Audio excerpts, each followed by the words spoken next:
Good evening, ladies and gentlemen out there in YouTube land. I am Deleted Scenes, and I would like to welcome you to episode 30 of The Other Side of Midnight. Already into chat, last call Troy Pacelli and Editors Network.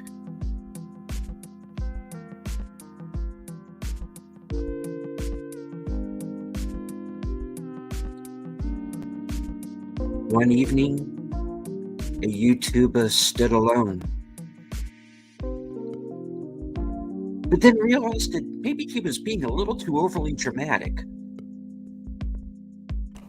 Then a guest showed up to calm him down. Hello, Troy.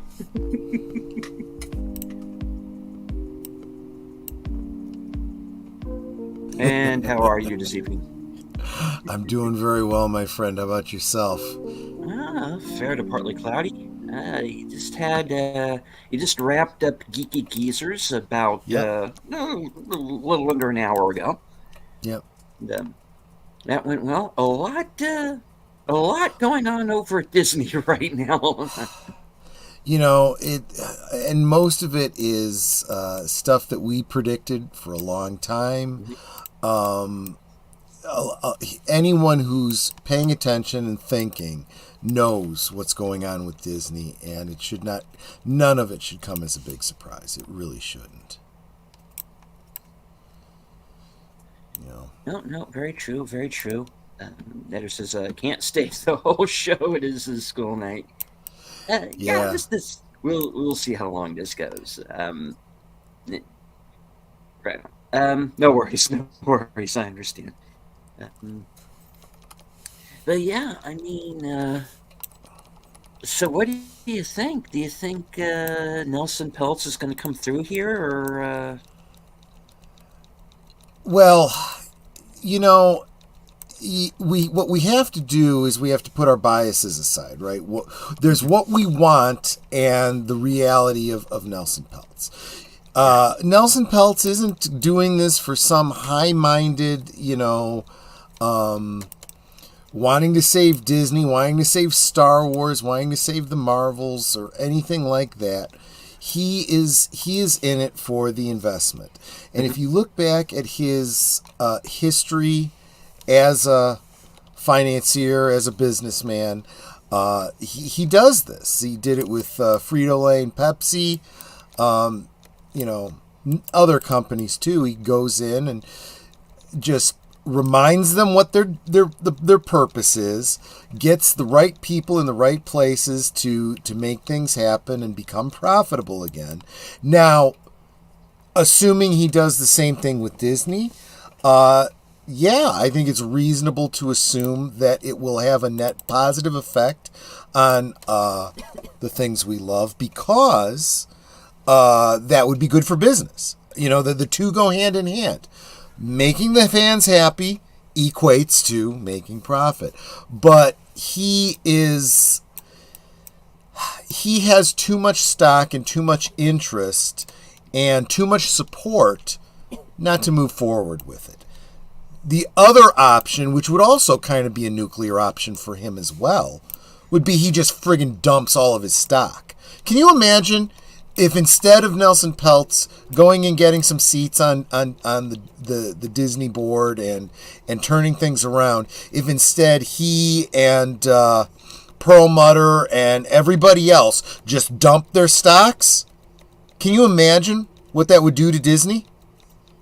Oh, disaster. Yeah. So one way or another, Nelson Peltz is going to affect some serious change at Disney. Mm-hmm.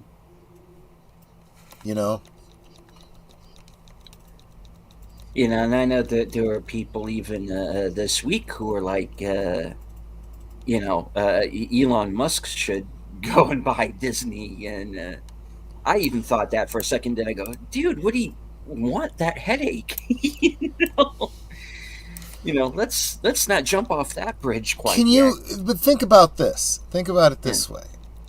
Can you imagine he buys up a whole bunch of stocks, and then he goes to Ike Perlmutter and Nelson Peltz and says, hey, you're looking to put people on that board. I'm available.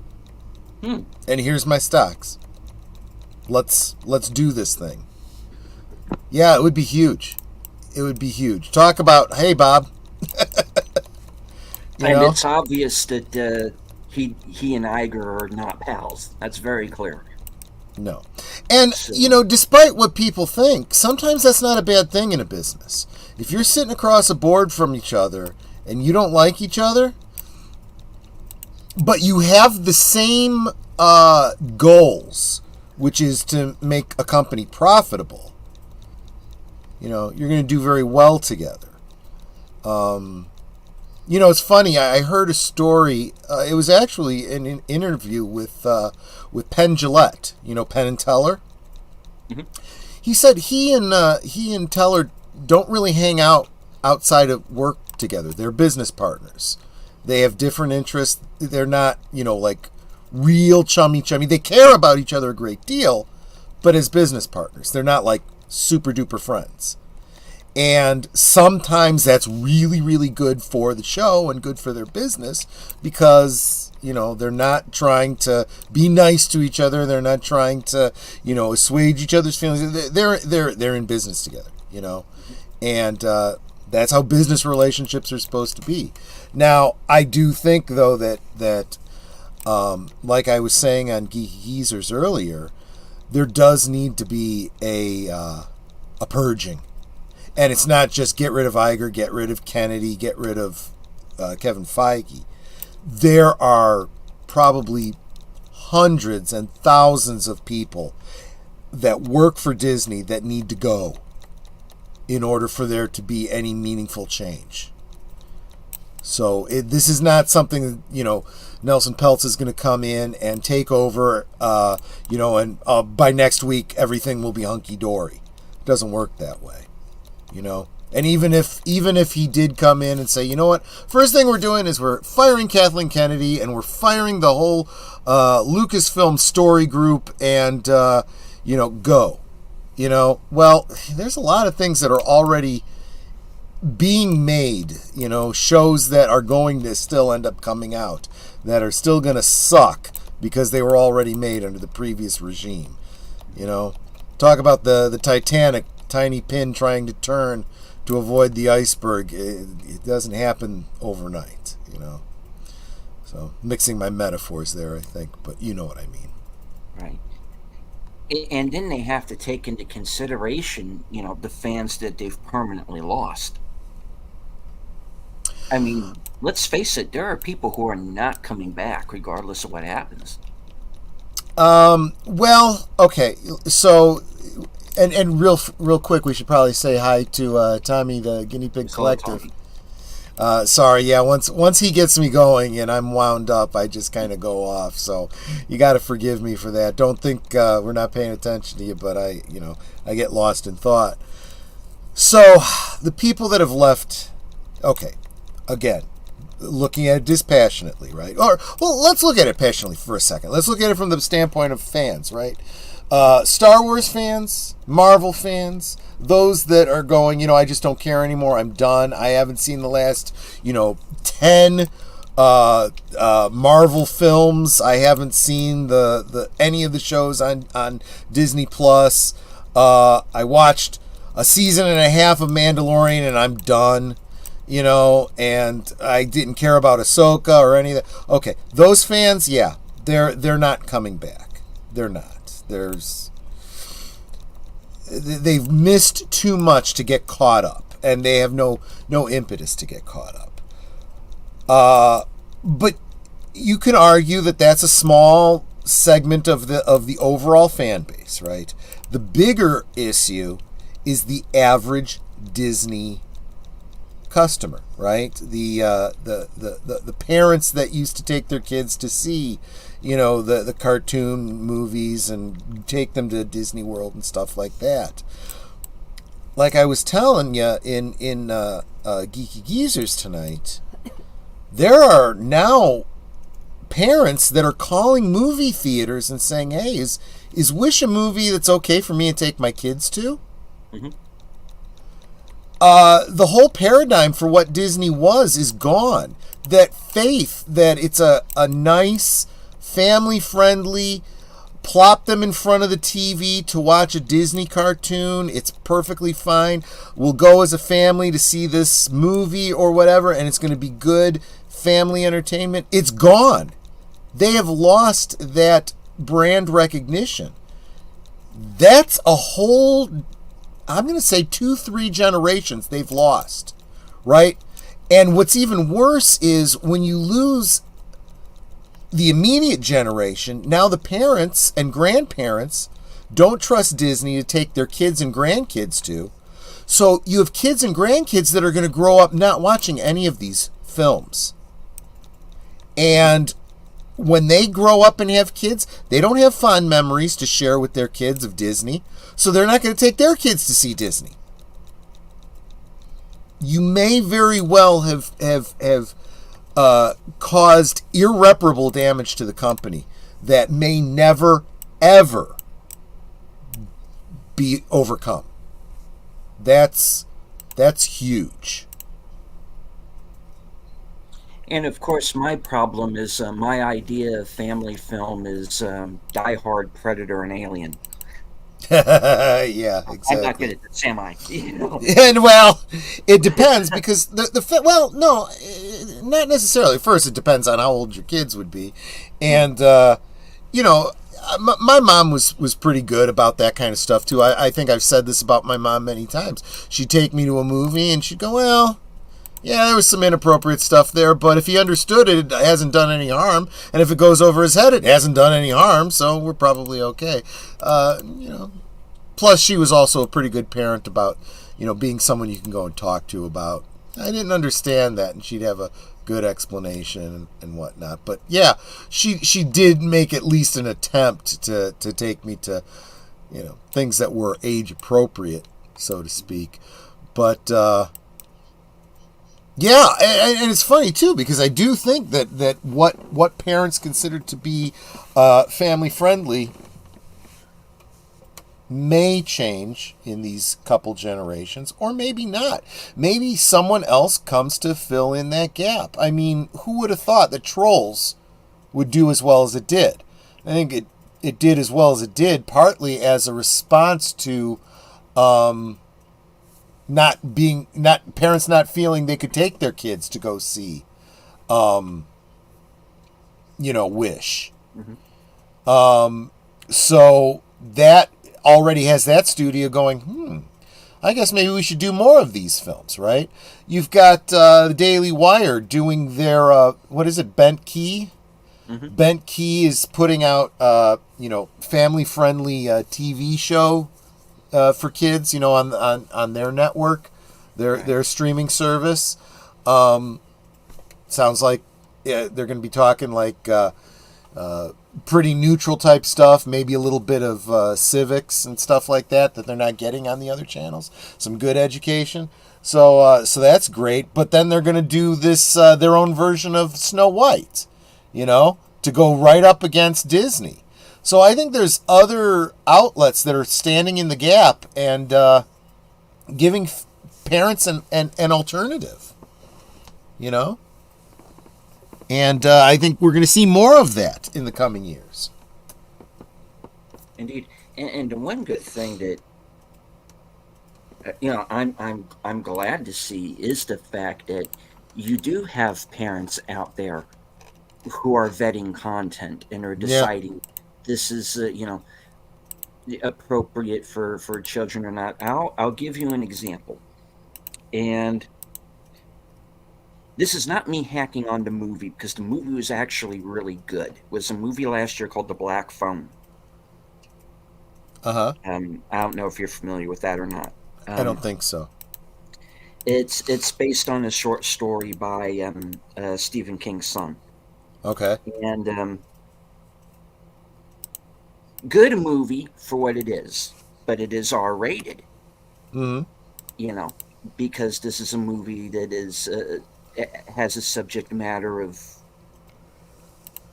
child abduction and murder in it. Yeah. It's a dark movie. Yeah. In the I went to go see it in a packed theater, probably one of the most packed ones I've seen since the virus of unknown origins that will be Right. named, that will be referred to as the beer bug or whichever. Right. But there were a lot of very young kids in there. Uh-huh. And this was like 9 o'clock at night. And I'm going, these kids should be in bed. Right. Maybe I'm getting old, but I wouldn't take a kid to this. You know, Yeah. I don't know if I'm going to be able to get through it. Depends on how graphic it gets. It doesn't get very, but still, that's it's not exactly appropriate for kids that young. Well, let's be They're honest. teenagers, maybe. Let's be honest. We've had a parenting problem for a couple generations already. Yeah. And I remember my mother just being pissed off going to clearly a film that was clearly not intended for children and having yelling, talking, crying children in the theater. It's like, look, if this was, a child-friendly film and I was dealing with kids, I'd understand it. This is an R-rated film. I'm an adult. I should not have to deal with this stuff, and I get that. And the question is, and she'd always say this, what kind of parent brings their kids to see this movie? And I look at that and I'm like, not only that, but what does that do? That kind of parenting do to a generation of kids? And I think we're starting to see it in the goofballs that we have running the companies and the entertainment industry and the government and whatnot. You got a bunch of socialist morons that don't understand how things work, screwing things up, Yeah,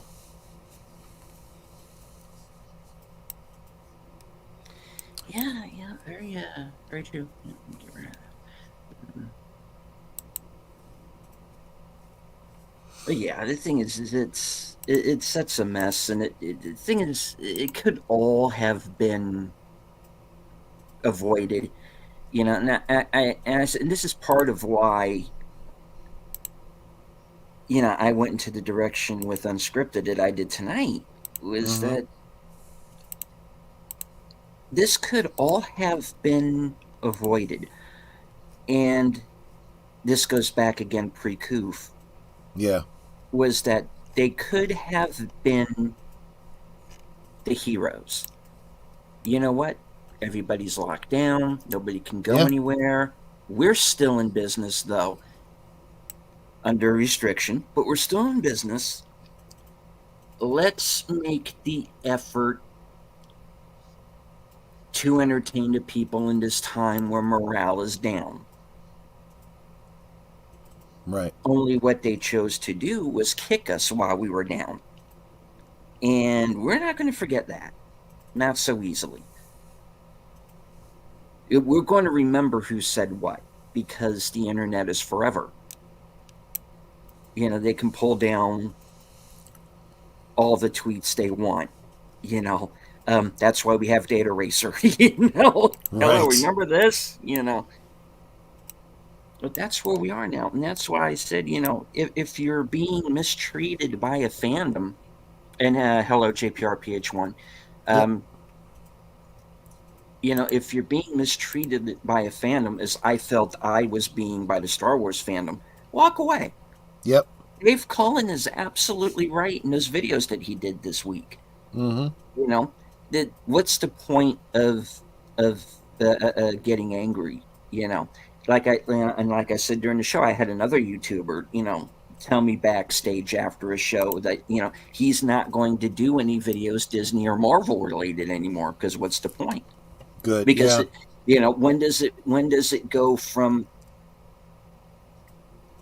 you're just repeating yourself? It's hate watching at that point. It's gotten to the point where, and I know this used to be the thing where they said, for as badly as Brie Larson has hurt Disney and Marvel, she's been great for YouTube channels. Well, I wonder how true that still is, because I got to be honest with you, I'm not bothering, even my favorite YouTube channels, I'm not bothering to click on the ones that are specifically about Marvel and Brie Larson and whatnot anymore, because I just don't care anymore. Mm-hmm. Well, to me, she was always like a symptom of a much bigger problem Yeah, anyway. you're right. And You're right. But again, it's like I was saying before, when you have her representing your brand and she's out there saying the things she is, may as well be Mickey Mouse himself saying it. You know, this is not only, and I honestly thought, okay, you know what? She's going to get hit, you know, because the Disney of old would have, you know, distanced themselves from her and, you know, reprimanded her. And, you know, there was what do they call it? A clause in your contract. You embarrass us, you're gone. Yeah, well, that never happened with her. So, oops, you know. well, the problem there is, Morality clause. That's the word I it's was trying to think of. yeah. The issue there is that it's like they have. It's almost like these people have no handlers anymore. Is this something my dad used to say? Is that Hollywood was always left. Yeah, They just knew when to shut up about it. right. You know, and the problem is they don't have that filter anymore. Of course, you know, back in the day, you know, they didn't have Twitter. Right. You know, if they had Twitter, I'm sure Jane Fonda would have been all over it back then. Right. But Exactly.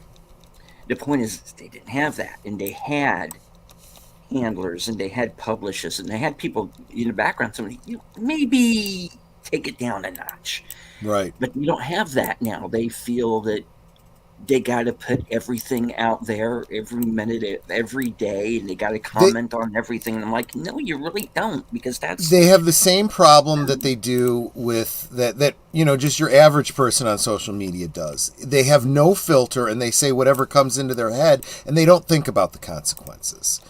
And what's even worse is, because of the way social media works, you end up in these echo chambers where you start to think that everyone in the world agrees with you, and you don't realize, no, you're actually the loud, boisterous minority. You know, and that's just it. You know, and I think that there's, you know, all of these news pieces that are coming out, and people are going, gee, who would have thought this, you know, 3-4 years ago? Oh, that's right, we all did, and you censored us every time we tried to bring it up. You know, a lot of people are seeing stuff like that and starting to go, wow, we were wrong. They were right. Maybe I should start paying attention a little bit more. You know, a lot of people having grabbers lately. yeah. You know, and you don't hear those same people coming out calling people anti-vaxxers. No. Well, that's mainly because some of them have, well, you know, since, yeah. Now you're starting to realize why we weren't so fast in jumping into the line there, you know. And the ones that haven't are the ones that are so indoctrinated that have made this, you know, their cult, their religion. They will bend over backwards to find any other reason to believe it's anything but the most obvious thing. You know? Right.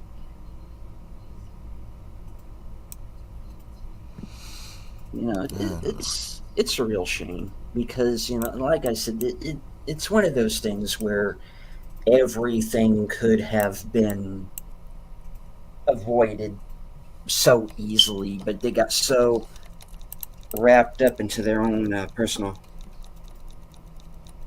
Yeah. and they got wrapped up in their own personal, I don't even know how to put it. You know, it's like, you know, it's like these people are on a different planet and I don't speak Yeah. the language anymore. No, It's like, exactly. you can't talk to these people because they've become so, and I hate to say it, but it seems like it's true, so mentally deranged, Yeah. It's you know? when you understand cult mentality, you Cult realize mentality, that's exactly what this is.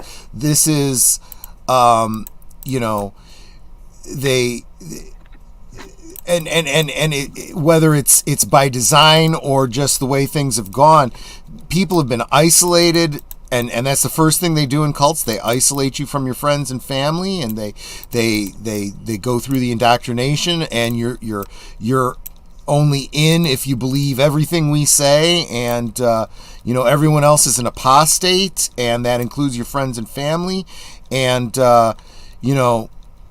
if you don't drink this Kool-Aid, you won't make it into heaven.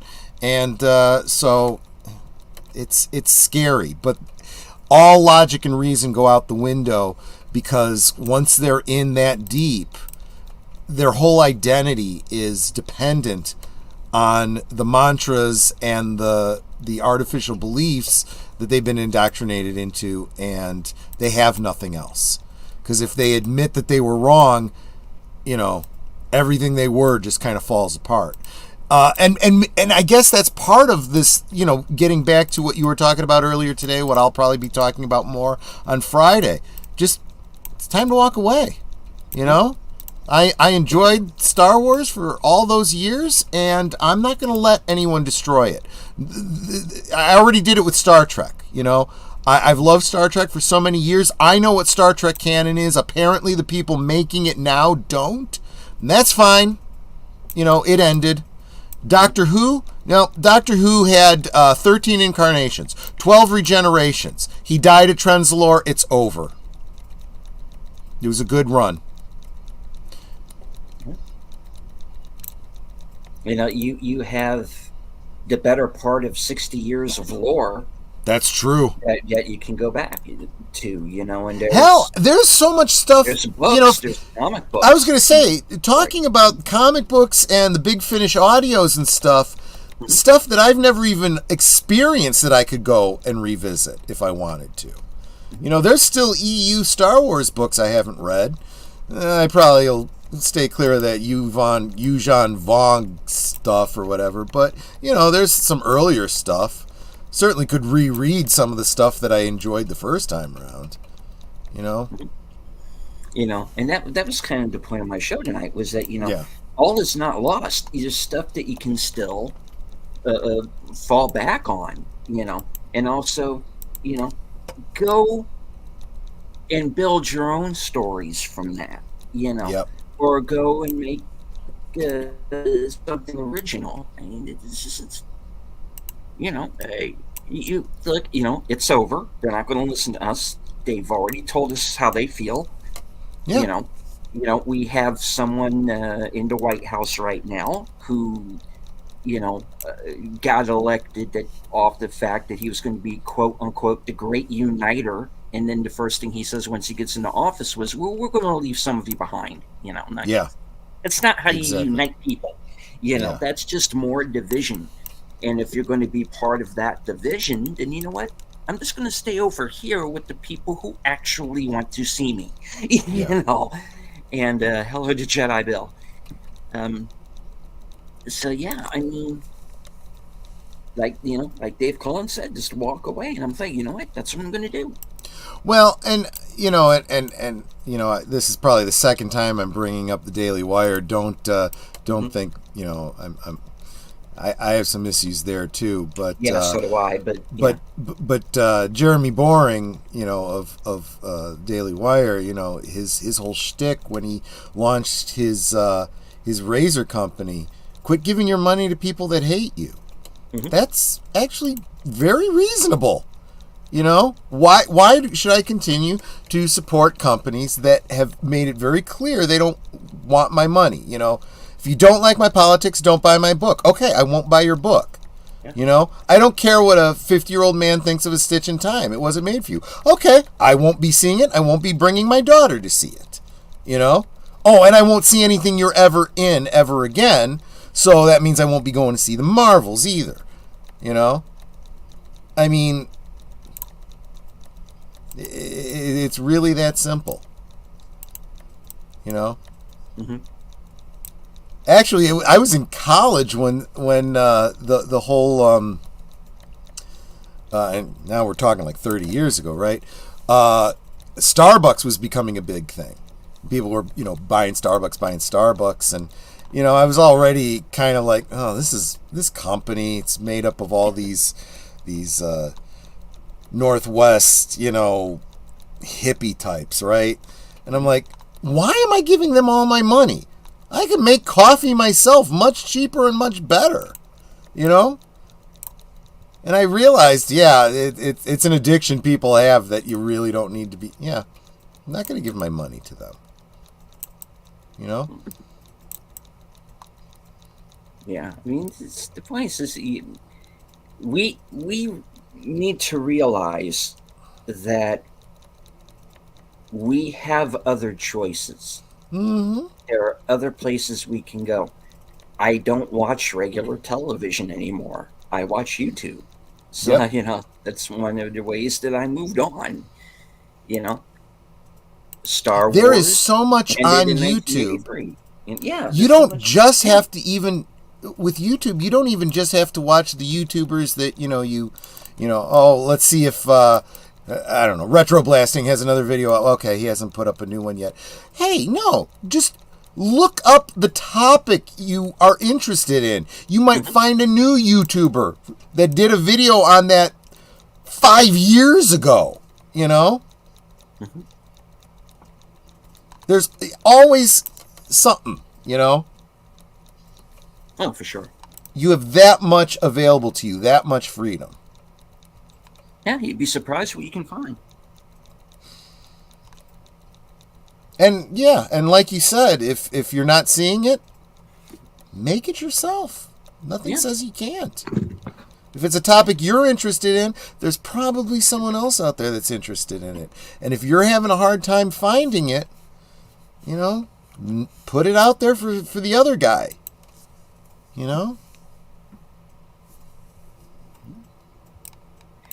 Speaking of which, we have Godzilla -1 out right Yeah. now, and I've seen it, and it's worth seeing. Very much so. I mean, it's probably, I would say, it's the best one since the original back in '54. That's how far I would go. WDW Pro actually Yeah. thinks it's better. It might be in some ways. I just don't want to go so far as to say it's better than the original. But Yeah. that's That the is a one pretty thing bold statement, I that's the suppose. one thing that's holding me back. But it is, pretty damn good. And the fact that it was made on the budget that it was, which Yeah. appears to be anywhere between 15 to 35 million. But still, yeah, for the fact, I don't know. Have you seen it yet, or have you had I a have chance? not Or yet. I okay, have all not. right. No. So, but the fact that they pulled off what they pulled off with the money that they had, Yeah. it's still pretty amazing. That sends a loud Um, message to it Hollywood. does. You have no excuses anymore. No, For the budgets that you're blowing.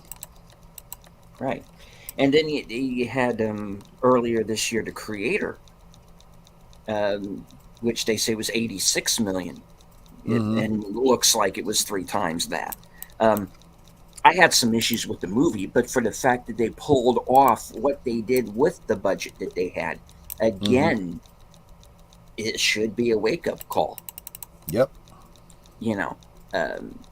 That these,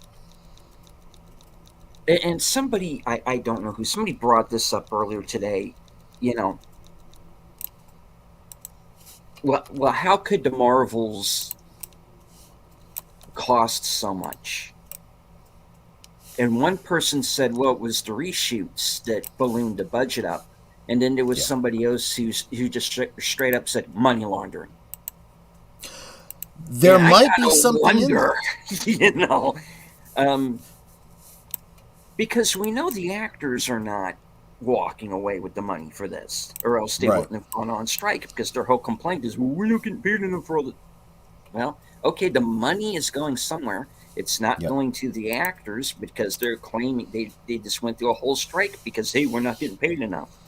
Right. And obviously it's not advertising, because I'm constantly hearing, well, I didn't see a trailer for that. Right. You know, is it a series or is it a movie? You know, it's like, so obviously advertising isn't working. So where's the money going? Yeah. Yeah, exactly right. And one of the things I don't remember who I was talking to about this, but I pointed out the fact that first off, you've got all these socialists in this company, and their Mm-hmm. idea about money and its value and whatnot completely skewed, right? So you hear about, and it was this was a joke. This wasn't literal, but Katie Sackhoff was talking about the. She said it amazed her when she was on The Mandalorian. The craft services budget for Mandalorian must have been more than our entire budget for Battlestar Galactica. Now she's And, obviously making a joke, yeah, but but you know, she probably wasn't too far off though. she was making a And comment about how extravagant they yeah, are about these things, and it's like that's fine when you have you're going to have a huge return on your investment. If you don't, you keep the budget low. You go, we have cheese sandwiches and soft drinks for you. mhm, If you don't like it, feel free to bring your own food from home. You know, because right. that's the way the rest of the world works. This is how detached they are from reality.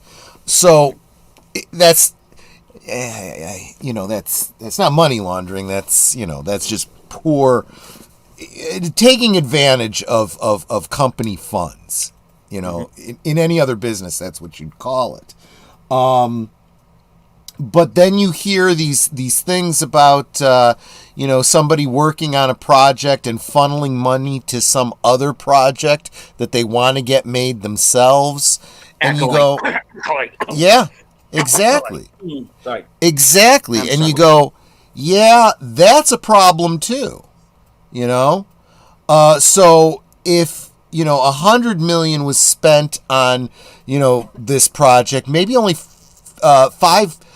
maybe only 50 million of it was actually, used on that project, and the rest went to something else that's off the books. That is one possibility.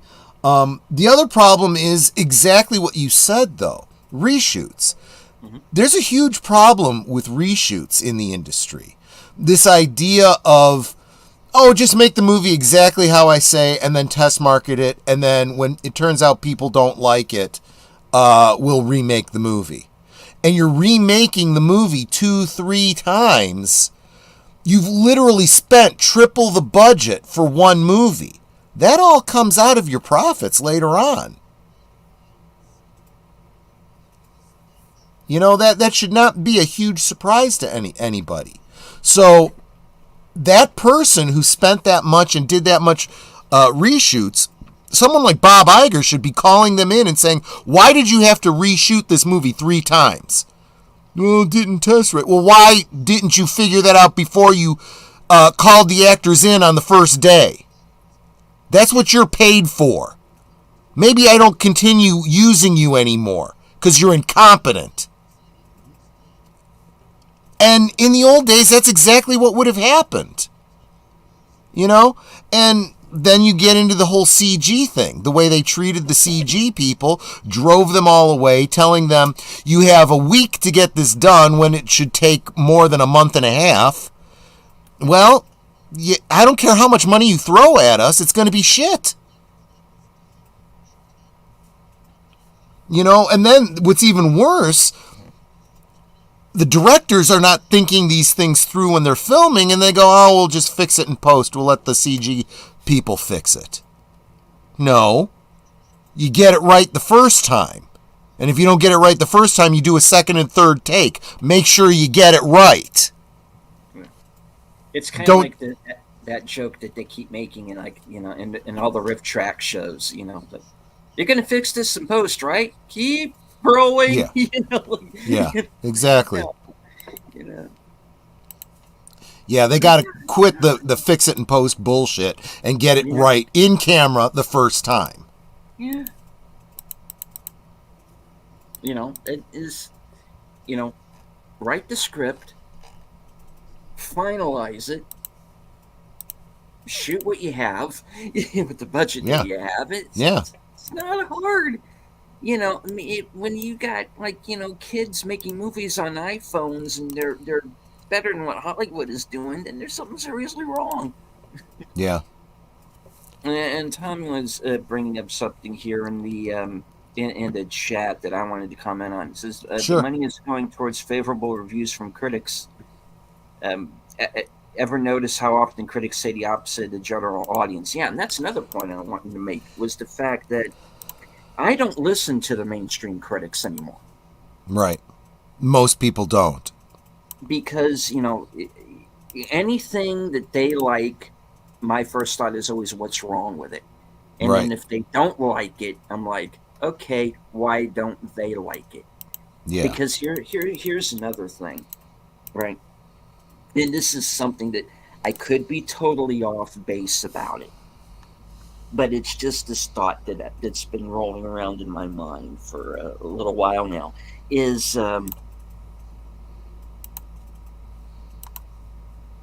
you know they always get upset with us Mm-hmm. when certain groups of people get ignored for awards. It's like, folks, we don't get to decide. You have a voting body who gets to decide. And then I Yeah. started to wonder, okay, how are they making their decisions? Because there was a point where a number of actors admitted, hey, we don't watch the screeners they send us. Yeah. I think they go mostly by what the critics say, which is why you get these movies that nobody saw getting nominated for things. Now, part of that was the fact that you had people buying the awards off, Harvey Right. Weinstein. But, I got to think, I don't think it's just him. No, I think it's endemic of the entire yeah, industry.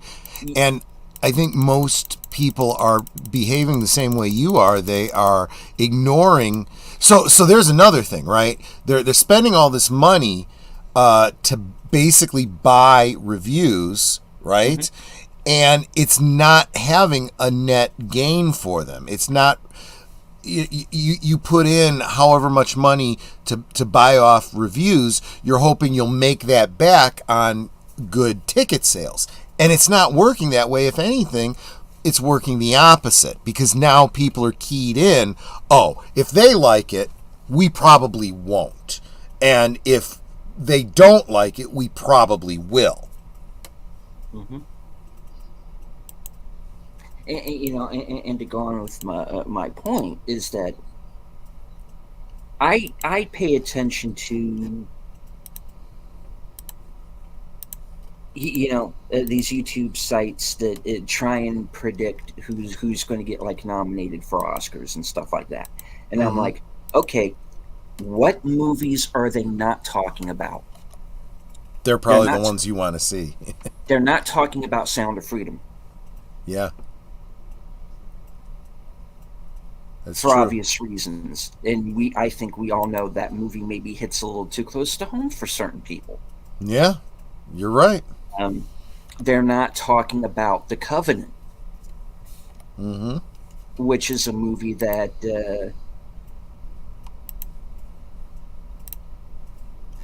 criticizes the Afghanistan pullout Mm-hmm. and the fact that we made promises to people that we didn't make good on, and what administration did that? The Exactly. current one, the one that they want to protect, the one they back. So people, so I've been asked on other channels, well, how come these movies aren't getting nominated for awards when they're deserving? And I go, they don't fit the narrative. Yep. And the mainstream critics ran both of those movies down. It was the word of mouth that gave, those movies the success that they had. And there could have been more. But this And really that's, shouldn't be a surprise to no. anybody. Look at the Passion of the Christ. Uh-huh. That movie did incredibly well, but it was completely snubbed by all the awards. Mm-hmm. You know, the reviews, I don't even know what the reviews were. But it like you said, it goes against the narrative, right? Mm-hmm. It's anything religious to them is bad, you know, Mm-hmm. because they don't realize that they're mired in their own religion. They get upset at you when you say that, but it's true. You know, it doesn't have to be about spirituality. You know, it's a cult-like mindset. Mm-hmm. And let's face it, if their goal really was to make money, they wouldn't be pushing the message. It's about the message. They're not really scratching their heads going, why aren't we making more money? It's only the rational business people going, why aren't you stopping this and making good entertainment? You know? But people are intelligent enough to know exactly what's going on here. Sure.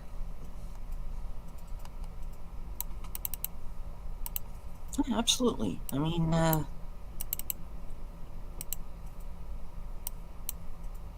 that's why we're here, because Exactly.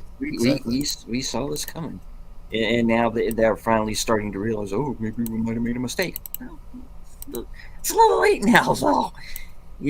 And then the thing is it's too late for whatever apologies any one of them might want to make to come off sounding like genuine. It's too late now. It's like I said, you've lost fans who are not coming back, and I don't blame them for not coming back. Yeah. And that's how it is. Well, and what it comes down to is, what was it Margaret Thatcher said? The problem with socialism is you eventually run out of other people's money. That's what's happening to the entertainment industry right now. Disney is just the most obvious example. They have been pushing their socialist wokeism messages, and they're doing it at the expense of the Disney company, the Disney brand, and the Disney shareholders. And that money eventually dries up. There is no such thing as too big to fail. And eventually their message won't get out anymore. Now, Kevin Feige was even saying, he was quoted, earlier this year, talking about how you can't get the message out if people aren't going to your movies, so we need to be more subtle about our message. I mean, he said that in an interview. They're not even trying to hide it. It's like they completely lack self-awareness. So, but they also lack the ability to be more subtle. They don't have that level of talent.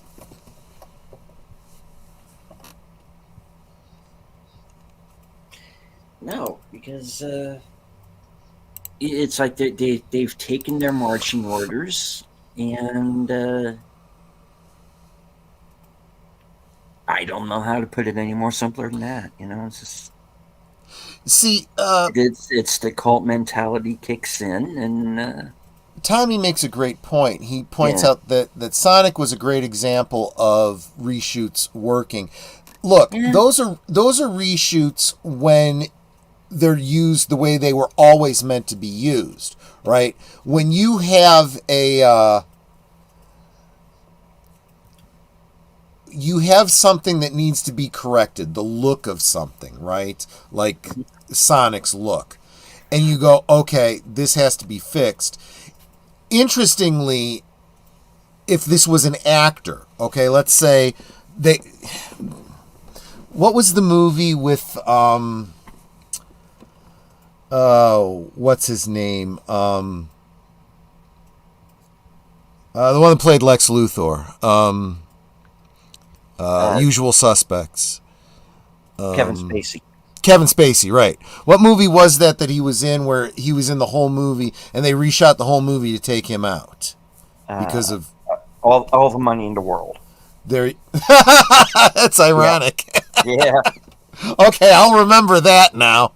That was a huge expenditure, right? To completely replace an actor. And movies that should have done that, Aquaman and Flash. Okay? But no, they didn't do that. And, they ended up losing as much money as they would have if they'd have reshot the whole thing. Sonic was different. Sonic was actually pretty easy. The way, computer graphics work. Yes, it was a little time consuming, but from the point of view of the animators, they go, okay, let's change the model. Okay, does this look like what you want? Yes, that's what we want. Okay, and then they simply replace that model and re-render everything. They did that very quickly, not for a lot of money. Boom, done. They didn't have to go back and literally refilm a whole movie and, do new special effects and new everything and, pay people overtime and all that kind of stuff. It's a very, very different kind of thing. Sometimes a reshoot is as simple as just refilming one scene, just changing an ending or changing, just one piece of dialogue or something. That happens all the time. That's reasonable. We're talking about literally refilming the movie 3 times. Or in the case of the Star Wars sequel, the what was it, The Last Jedi, or I don't know, whatever. Filming it. We're still in the desert filming, by the way. Yeah, right, exactly. Yeah. Is filming all these different scenes and making it, having like 6 hours worth of footage, and then in editing, you do a twist a plot, create your own adventure of it, and put out all these different versions to see which ones people like, and then everyone's surprised when they see the movie, and it's like this horrible Frankenstein of a narrative. That's not how you make movies. You make them. You write the movie that you want to tell the story to. You think it through. You do the planning. Just like they teach in carpentry, right? Measure twice, cut once. Mm-hmm.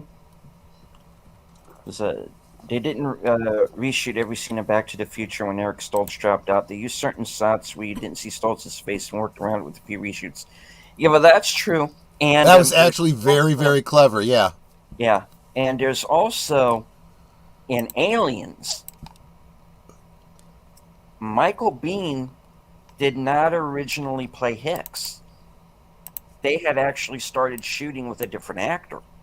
Mm-hmm. And there's actually a scene in that movie where it is the other actor. You just can't see his face, so they could shoot around it. Right. So, there's a lot of TV pilots where a main character was recast after the pilot, mm-hmm. and the either you never see that pilot or they refilm it entirely. That's really different too, because you're talking about one episode of one TV show, and once that's changed, it has no effect on the whole rest of the series. Except hopefully whatever the positive is of, having an actor available or someone that people liked more or whatever the case is.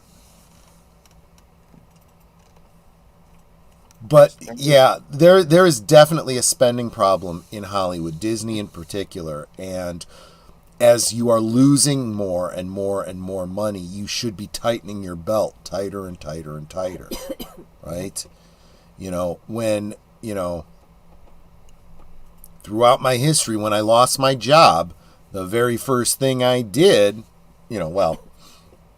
file for unemployment, start looking for another job, but our spending immediately changed. We stopped spending money on things that were not necessities, right? We may have temporarily stopped, our putting money into savings because that was kind of a luxury. We might have to start dipping into our savings, get more frugal, That's not how these companies think, because it's not their money. They don't care. This is the whole problem with socialism. You're spending other people's money, so there is no impetus to be frugal or to work, period. Mm-hmm.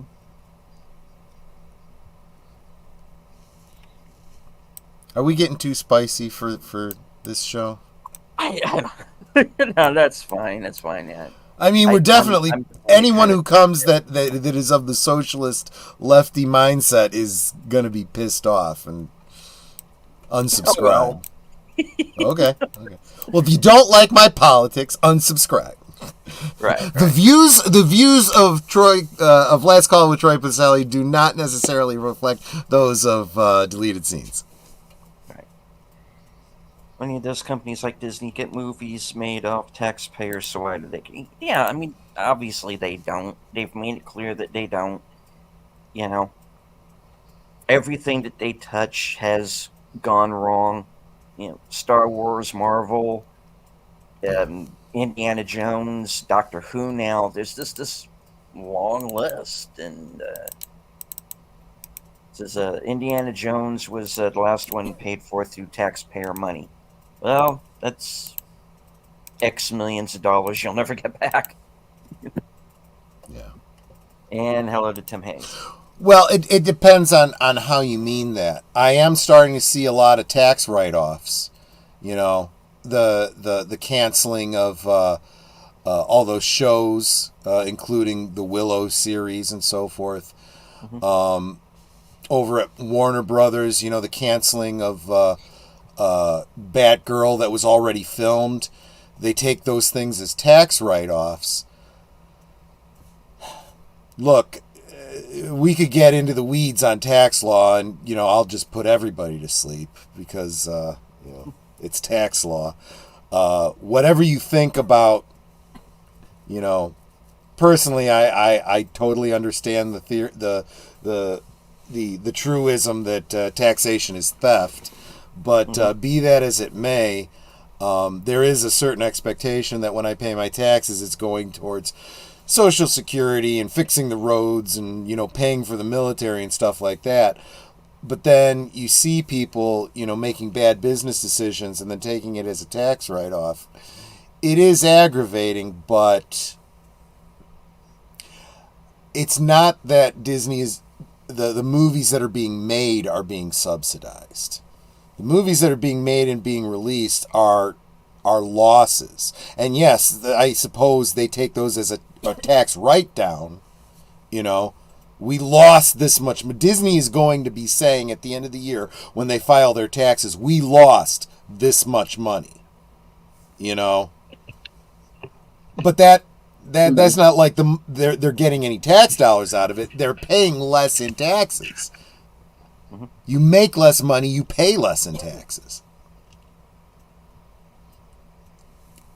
And hey there, Tim Hayes. Hello. How you doing, my friend? Good. Right on. So now I could maybe change the subject a little bit. Yeah, we probably should. You're yeah, I think we've gone about as far as we can go with that one tonight. Yeah. So Tim, how are things going over on your channel? You have that the Wednesday afternoon show. How's that going? It's going all right. I didn't have too much fun with it last time, though. Oh. What happened? I just had a bunch of people on. Everybody's all... Seemed like everybody was talking over everybody else, and then they brought up the Doctor Who episode. And I just Yeah. I didn't need to hear about the Doctor Who episode. Yeah, I get that. yeah, we were talking about that. That's yeah, that's an unfortunate thing because they were so, and I'm not going to go too far into it, Tim. Um, Everybody thought that, or at least the Doctor Who fans thought, okay, we're getting Russell T Davies back. He's going to right the ship,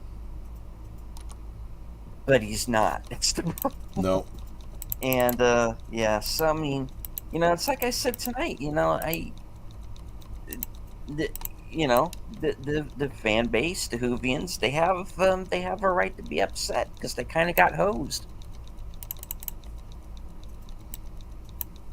Yeah, but hey, you've got a show that's being made by Disney and the BBC. Right. Not a good combination. Well, what's interesting is even the BBC in their write up about it was saying, yeah, maybe this isn't the show for kids. Pretty thick with the message. They even said specifically the message. To hear the BBC saying it that way is, wow, really? Really? I think somebody at the BBC's been watching Critical Drinker. That's what I think. I agree. Yeah, you're absolutely right. Because you got to think that they're on to they're kind of on to what we're doing now, and they're starting Yep. to listen. And Chris Gore has talked about this because he's got people behind the scenes at Disney who were talking about everything that was going on behind the scenes at Wish. Yeah. And I'm kind of curious to see where that story's going to go. I got into it with somebody on social media because I was talking about one of Doomcock's videos, and I said, look, this is why Doomcock he's fighting the culture war. He's he has an influence and blah blah blah. And they're like, how do you figure he has an influence? Like anyone in the industry cares about Doomcock. I'm like, look, She-Hulk literally put up a parody of Doomcock as their villain. They're aware of him, and he bothers them. He is having an influence. And if you can't see that, then you're either blind or disingenuous. Yeah, that's true. Yeah. I'm not going to go any deeper into Doctor Who than I already have tonight. I did a whole hour on it already, but well, really kind of indirectly because, like I said, I was never really a fan. I never really got into it, but I do know that this show has lasted for 60 years for a reason, so it had to be good at some point. Go back to the point in time where it was good and just watch those episodes, and for their sakes, I hope somebody goes back and restores the older episodes that are quote unquote lost. Yeah. There's a lot of that happening. Yeah. What was that? Didn't somebody over at Lucasfilm destroy a bunch of old props or something?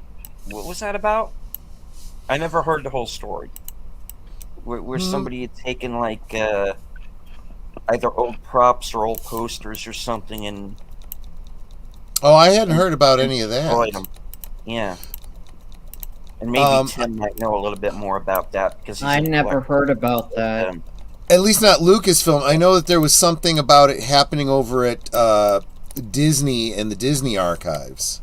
Oh, maybe that was it. And especially the ones that were, I guess they had some sort of museum exhibits or whatever of their old stuff, and they were getting rid of it, and the people in charge of it were just taking glee in destroying this stuff, and it's like, these are literal cultural vandals, Yeah. Because there are collectors out there who we'll pay top dollar for that stuff. This don't go. But again, it's not about the money for these people. It's about the Yeah, message. true.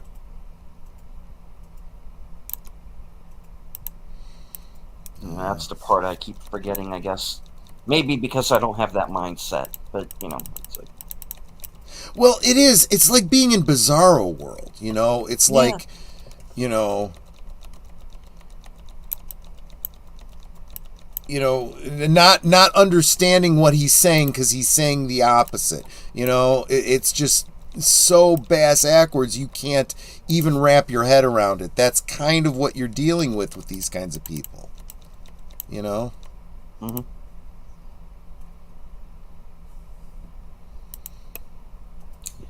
yeah, it's too bad. Let's see. Tim, jump in. Is there anything that's been on your mind lately you'd like to discuss? Mm, I got some more physical media recently. Oh, All right. I got the Blu-ray Neptune's Daughter, starring Esther Williams. huh. Nice. And it also stars Red Skelton, Keenan Wynn, Betty Garrett, and Ricardo Montalban Wow. Nice. from 1949, and it has the song "Baby It's Cold Outside." Yes. Yes. Wow. Cool.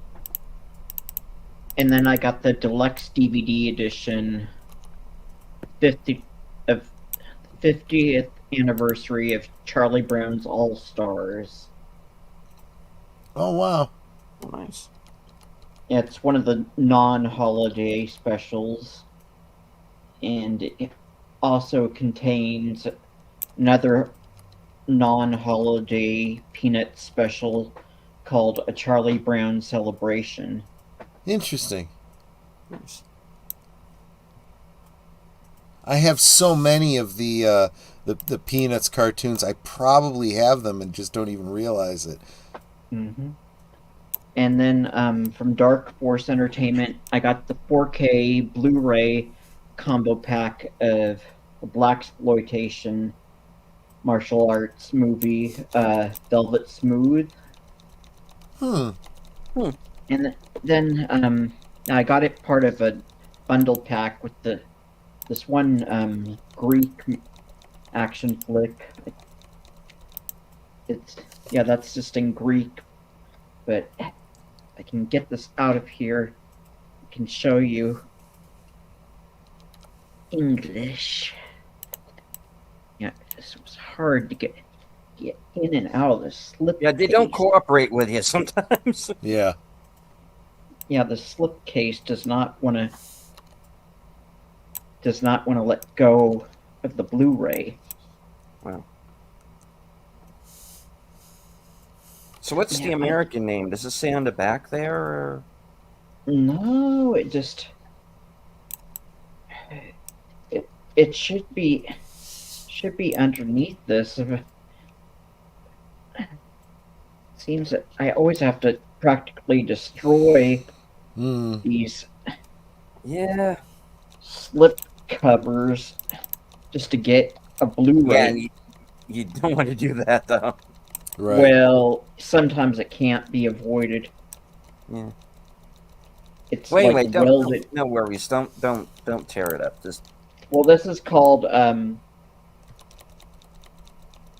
Assignment Skybolt.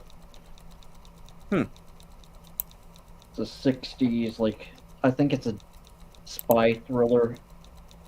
Not familiar with it. Yeah, it's pretty rare.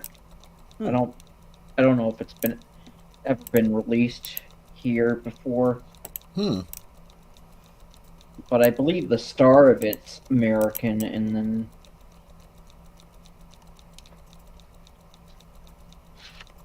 Assignment Skybolt. Oh, nice. Yeah, it stars Nicholas Kirk.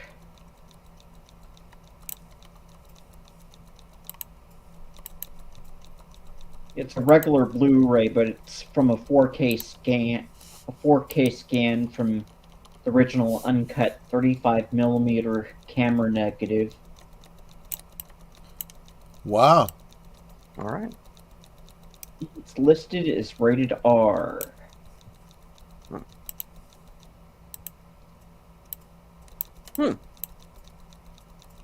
Yeah, I might have to track that one down myself then.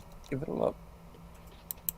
Yeah. So where did you so did you get it all online or Yeah, this is full There's stuff one. I bought online. And I've got more so coming. it's like Vinegar Syndrome, Kino Lorber, or where Vinegar. Well, the Blu-rays. Those two Blu-rays came from Dark Force Entertainment's website, but I've got a couple of Blu-rays coming from Vinegar Syndrome sometime soon, but I haven't gotten a shipping notice yet. But I've got a couple coming from Severin that'll be coming by Tuesday. Don't Go in the House and Night of the Demon.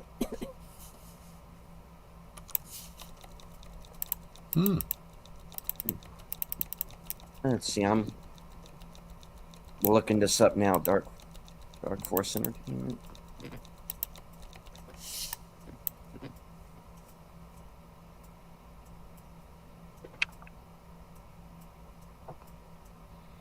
Down for maintenance. Oh, nice.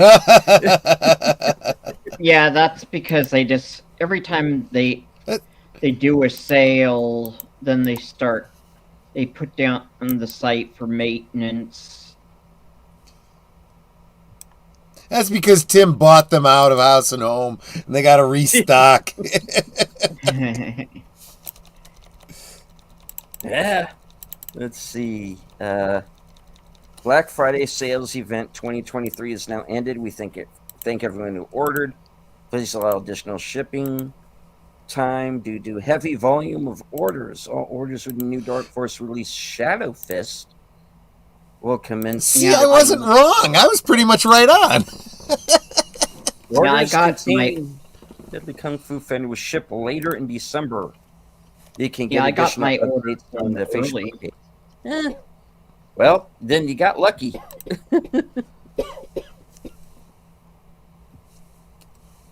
Yeah, I did the pre-Black Friday sale.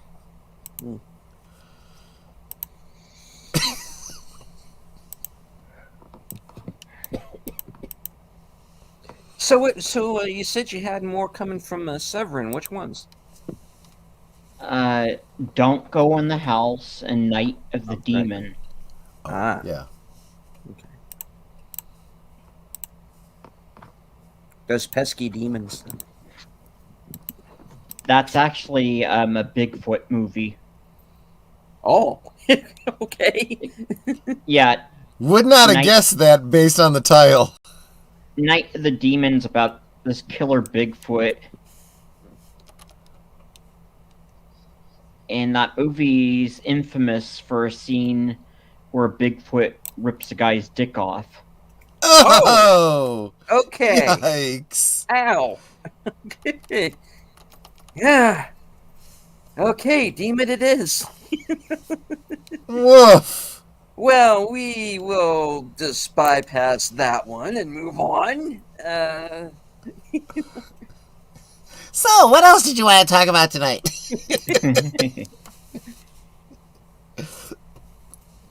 Hey, did you watch Deleted Scenes show last night? Yeah. Was it any He's good? talking about Yeah. some guy's dick getting It was ripped kinda off. funny.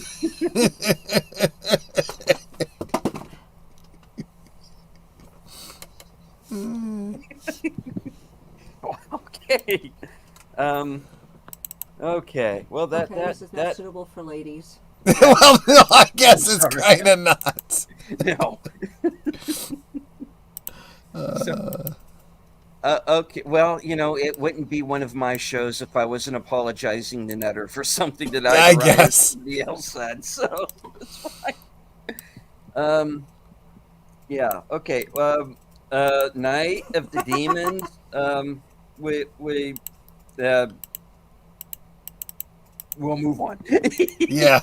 Okay. So, that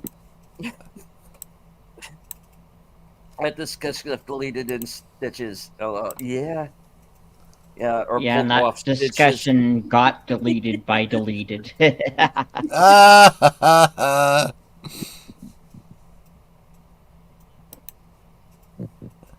deleted discussion that was deleted by deleted has therefore been deleted.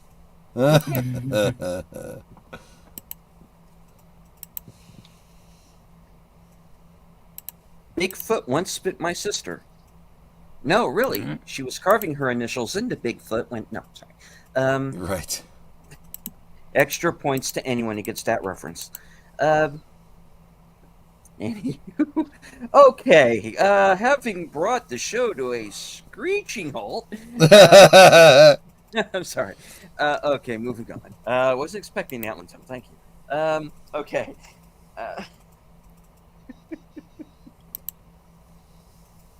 Oh, it's late. No. Anywho. Well, Natter, since we have you here, is there and anything on your mind that you'd like to discuss? She's on the delay, so we'll have to okay. wait a second. Right. No, you guys are ruining the show all by yourself.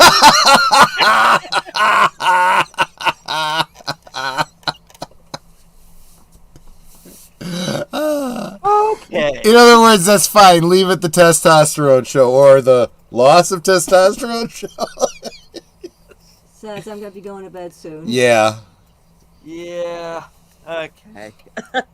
I think we can make this one a short one this week, guys. All right. Tim, do you have anything coming up? You are muted. Just my my chill stream on Wednesday at 1 p.m. Pacific, 4 p.m. Eastern. Any particular guests coming on, or? Well, it's usually just me and Monkey Boy, and then maybe Lester San Jose, the Skeptic Tank, and cool. Action Pop Dad, and Kim Gonick.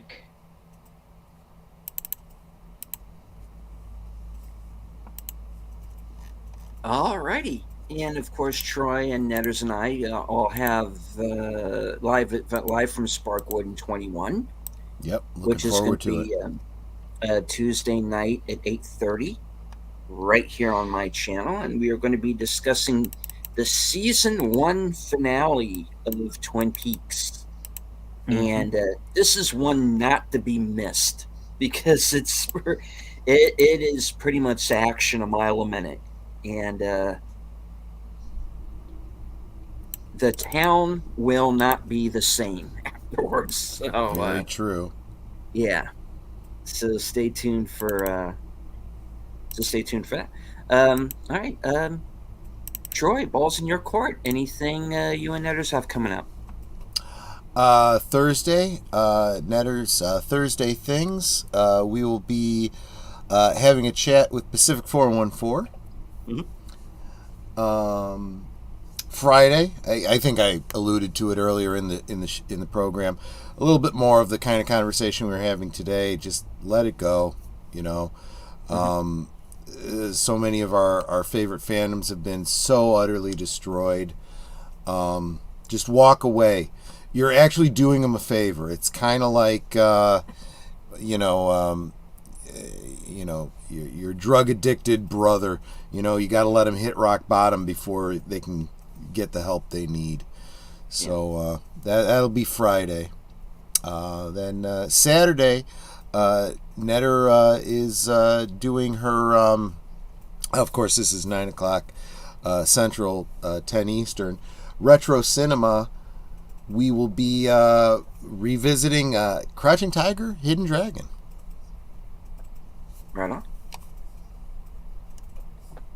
And now that I have my Cosmolink back up again, hopefully There you go. I can come up with a watch party or two here in the near future, because I'd really like to do more of those.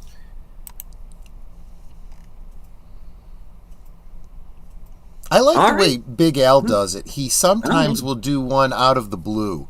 You know, just, I'm going to watch a movie. Anyone want to watch with me? Puts up the Cosme link, and just an impromptu watch party. That's fun sometimes, too. Is he the guy with the really deep voice? Big Al? Does he have a Yeah. deep voice? Oh, no, I don't think so. He's the co-host with Netter every Saturday night.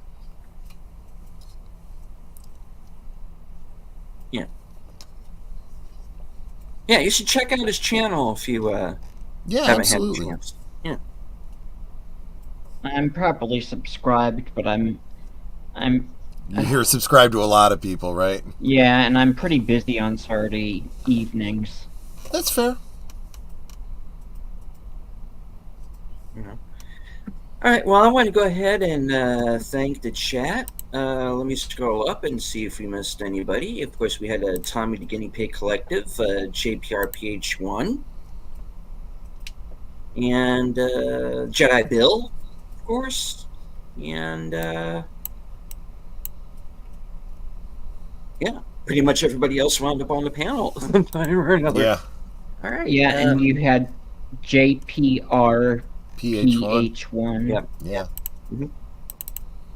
Right. and then Netter. Yep. So we got to everybody.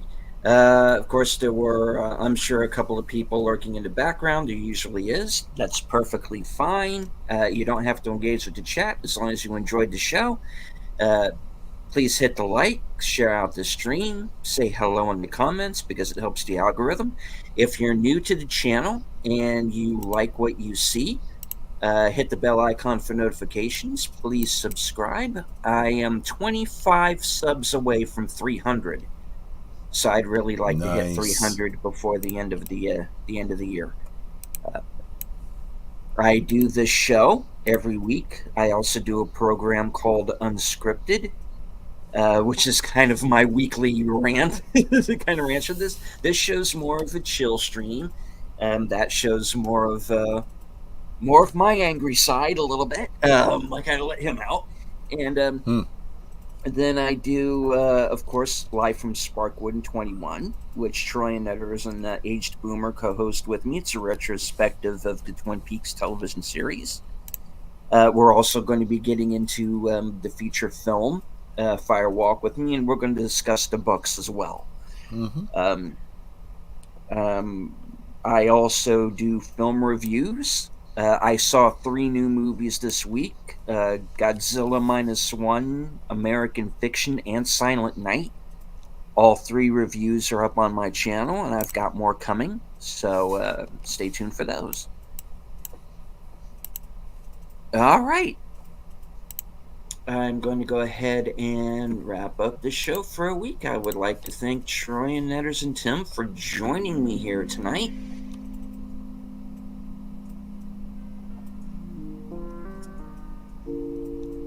From HQ, good night, take care, stay strong, because this is how we win.